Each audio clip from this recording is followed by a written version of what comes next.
L'intuition de l'homme lui disait que cet individu était étrange.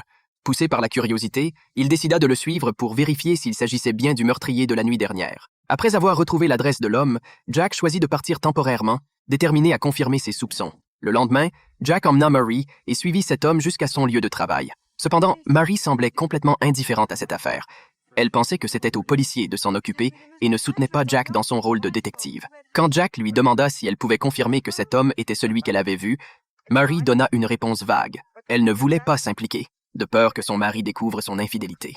Ne voulant pas abandonner, Jack décida de continuer son enquête à temps partiel. Un soir, il suivit l'homme jusqu'à un bar de la ville. Bientôt, Jack remarqua que le comportement de l'individu devenait de plus en plus suspect. Une femme insouciante et pleine de vie attira l'attention de l'homme. L'intuition de Jack lui disait que le prédateur venait de repérer sa proie. L'homme se rapprocha rapidement de la femme en se faufilant discrètement, mais Jack observa qu'un serveur renversa accidentellement une boisson sur lui. À cet instant, l'homme sembla remarquer Jack. Toutefois, Jack ne s'inquiétait pas trop, car cet homme ne l'avait jamais vu auparavant. Une fois revenu à ses esprits, Jack réalisa que l'homme avait quitté le bar. Il courut dehors mais ne trouva aucune trace de la voiture de l'homme. Découragé, Jack décida de se rendre à la maison de l'homme.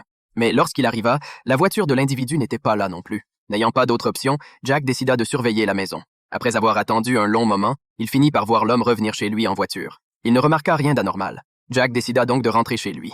En chemin, il aperçut une importante présence policière dans le quartier. Curieux, il s'arrêta pour demander ce qui s'était passé et apprit qu'un meurtre avait eu lieu à proximité. En observant la scène, Jack aperçut la victime en train d'être évacuée. Ce qui le terrifia, c'était qu'il reconnut les bijoux portés par la victime. C'était la même femme qu'il avait vue danser dans le bar plus tôt ce soir-là. Cette reconnaissance lui glaça le sang.